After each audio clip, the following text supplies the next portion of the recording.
तारड़ साहब, आज लियाकत अली चट्टा साहब ने कोर्ट में पेश होना था, वहाँ पुलिस ने कहा जी कि वो हमारे कांटेक्ट में नहीं है, वो इंशाल्लाह कोशिश करेंगे अगली पेशी पे आ जाएं।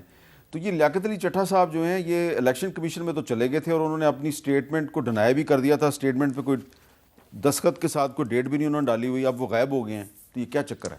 देखिए, मैं लियाकत चट्टा साहब प्रोविंशियल सर्विस के अफसर हैं, बड़े उनका पंजाब में उन्होंने बड़ा सर्व किया है, बहुत सारे डिस्ट्रिक्ट। और आपको बड़ी अच्छी तरह जानते हैं वो? जी बिल्कुल, मैं भी उनको बड़ी अच्छी तरह जानता हूँ, क्योंकि आपने इकट्ठे काम किया हुआ है। इकट्ठे काम भी किया हुआ है, बिल्कुल किया हुआ है, और वो डिस्ट्रिक्ट में भी सर्व किया है, वज़ीर आला सेक्रेटेरिएट में भी सर्व किया है। वो बड़ा एक मारूफ अफसर है, हर कोई उसको जानता है। मतलब उसकी शनासाई परवेज़ इलाही की पार्टी के साथ भी है, तहरीक इंसाफ के साथ भी है, कमिश्नर डीजी खान भी वो उस दौर में रहे, हमारे दौर में भी काम किया।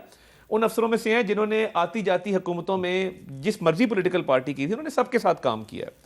तो हाफिजाबाद की रहायशी है, मेरा ख्याल है आ जाएंगे अगली पेशी पे। मैं इसको कोई ये नहीं समझता कि कोई इसमें कोई सस्पेशन वाली बात है या तशवीश वाली बात है। मेरा ख्याल है कि अगली पेशी पे वो आ जाएंगे, अपना बयान को वो बिल्कुल ऑन करेंगे। मेरा ख्याल है थोड़ा सा कई दफ़ा रिटायरमेंट के करीब मामला था, प्रमोशन भी नहीं हुई, तो उनके सर्विस मैटर्स भी थोड़े से ज़रा एंड पे शायद जिस तरह वो रिटायरमेंट लेना चाह रहे थे उस तरह नहीं हुए। तो इंसान कई दफ़ा ज़हनी दबाव का शिकार हो जाता है। मेरा ख्याल है ऐसी कोई बात नहीं, आ जाएंगे अगली पेशी। अच्छा, तो कुरैशी साहब, कोई ओवर एस्टिमेट नहीं कर लिया आपकी पार्टी ने, आपके साथियों ने? उनकी जो प्रेस कॉन्फ्रेंस थी वो फिर उसको तरदीद भी कर पहले तो अता साहब से ये सवाल पूछे कि अपने पहले वाले बयान को ऑन करेंगे या दूसरे वाले बयान को ऑन करेंगे। दूसरी बात ये है कि अब मुझे ताज्जुब इस बात का हो रहा है कि आज आपको अता ने बता दिया कि वो बड़े मारूफ अफसर हैं, हर कोई उनको जानता है, लेकिन जब उनकी पहली वाली प्रेस कॉन्फ्रेंस आई थी तो उनको सुसाइडल भी डिक्लेयर कर दिया था, उनका जहनी तवाज़ुन भी खो चुका था, वो बहकी बहकी बातें भी कर रहे थे। तो ये इनकी तरफ से सारा रद्द अमल आया था। अब जब ऑल्सो उनको मतलब है कोर्स करेक्शन उनकी हो गई है, उनका सॉफ्टवेयर अपडेट हो गया है, तो अब शायद वो इनको वो लग रही है। देखिए, प्रेस कॉन्फ्रेंस उन्होंने की थी, बहुत संगीन इल्ज़ामात उन्होंने लगाए थे, कस्में उन्होंने खाई थी। उन्होंने खुद कहा कि जी मैं तो खुदकुशी करने जा रहा था, लेकिन मैंने सोचा कि मैं इस अमल में, इस गुनाह में जो है शामिल होने से पहले मैं कौम और के सामने ये हक़ाइक़ रखूँ। देखिए, उनके स्टेटमेंट का वो बेहतर जवाब दे सकते हैं, लेकिन जो वो बात कर रहे हैं वो मुताबिकत रखती है उन चीज़ों से जो ज़मीनी हक़ाइक़ थे। मैं तो आपको आज भी कहता हूँ कि 8 फरवरी को जो इलेक्शन हुआ है उसमें फॉर्म 45 और फॉर्म 47 की जंग आज भी चल रही है। फॉर्म 45 के तहत मैं आपको दर्जनों केसेस ऐसे दिखा सकता हूँ जहाँ पर पाकिस्तान तहरीक इंसाफ के उम्मीदवार जीते हुए हैं, लेकिन फॉर्म 47 में कहानी और है। मैं आपको पता है हमारे मुल्तान के 2 केसेस हैं। मेरी हमशीरा एक सीट पे, मेरी साथ वाली सीट पे लड़ी है, उसमें फॉर्म 45 के तहत हम 6,500 की लीड से जीते हुए हैं। वहाँ पे हमारा 16,500 वोट रिजेक्ट किया हुआ है।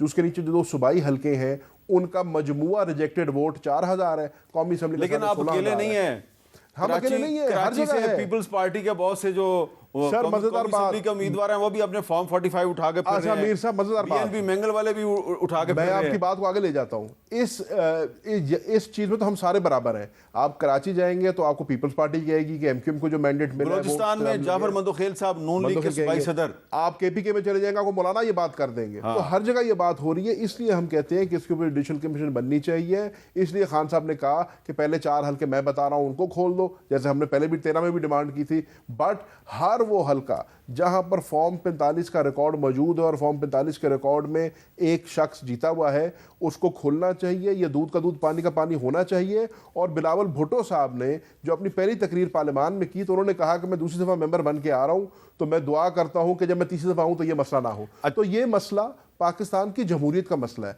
ये मसला पाकिस्तान के वोटर का मसला है। और इसको एक ही दफ़ा, क्योंकि हर पार्टी, वही वाली बात आ गई कि मैंडेट डिवाइड हुआ हुआ है, हर पार्टी इसकी इफेक्टिव है, तो हम सब जमातों को इकट्ठे होकर इस मसले को टेकअप करना चाहिए। अच्छा, तो तारड़ साहब, आज जो शहबाज शरीफ साहब की और अली मीन गंडापुर साहब की जो मुलाकात हुई है, तो हम ये समझें कि आने वाले दिनों में ये जो धांधली का इशू है इसको रिजॉल्व करने के लिए भी कोई जुडिशल कमीशन बन सकता है और कम से कम रमज़ान के महीने में ये लड़ाई बंद हो जाएगी? साहब देखें, बदकिस्मती से इस मुल्क में जब भी इलेक्शन हुआ है ये शोर गुल होता है कि जी धांधली हो गई। हारने वाले कहते हैं जी धांधली हुई, जीतने वाले कहते हैं जी नहीं हुई। अब देखें ना, केपी में मैंडेट मिला तहरीक इंसाफ को, हमें मिला पंजाब में, सिंध और बलूचिस्तान में मिला पीपल्स पार्टी को। अब तस्लीम कर लें, और इसका लीगल फोरम मौजूद है। हम जो कहते हैं ना स्पेशल कोई कमीशन बनाया जाए, आप ट्राइब्यूनल्स में जाए ना, ट्राइब्यूनल्स नोटिफाई हो चुके हैं, अर्ली हियरिंग्स की एप्लीकेशंस दें, हाई कोर्ट के जजेस पे मुश्तमिल वो ट्राइब्यूनल्स हैं। लेकिन पंजाब इतना बड़ा सूबा है, सिर्फ 2 ट्रिब्यूनल बनाए गए देखिए हैं। बनने चाहिए, ज़्यादा बना दें, मगर मेरा पॉइंट ये है कि ट्राइब्यूनल्स कानूनी तौर पे एम्पावर्ड हैं ये फैसले करने के लिए, ठीक है। उसमें जाना चाहिए। ये कमीशन पहले भी खेलते रहे हैं। मुझे बताएं इस मुल्क में कितने कमीशन हैं जिनकी रिकमेंडेशन पे आज तक अमल दरामद हुआ है, और पहले भी 2013 में जो 4 हल्के खुले उधर से हम जीत के वापस आ गए थे, बैठ गए थे असेंबलियों के अंदर। तो कौम का वक्त ज़ाया ना करें, हमने मईशत को ठीक सिमत में लेके जाना है, उस पर फोकस करना चाहिए। बहुत बहुत शुक्रिया आप दोनों का। और ये है जी कि आज खैबर पख्तूनख्वा के वज़ीर आला अली मीन गंडापुर साहब की वज़ीर आज़म शहबाज शरीफ साहब से मुलाकात हुई। उसके बाद उन्होंने एहसन इकबाल साहब के साथ मिल के मीडिया टॉक भी की। तो उम्मीद करनी चाहिए कि रमज़ान के महीने में हुकूमत और अपोजिशन में जो सियासी इख्तलाफ तो कायम रहेगा, सियासी लड़ाई नहीं होगी। ये नहीं होना चाहिए कि रमज़ान के महीने में अडयाला जेल के बाहर धरना हो रहा हो और पुलिस गिरफ्तारियां कर रही हो और हम यहाँ पे स्टूडियो में बैठ के उस सूरत हाल पे रोना रो रहे हों कि ये रमज़ान में क्या हो रहा है। अल्लाह करे ऐसा ना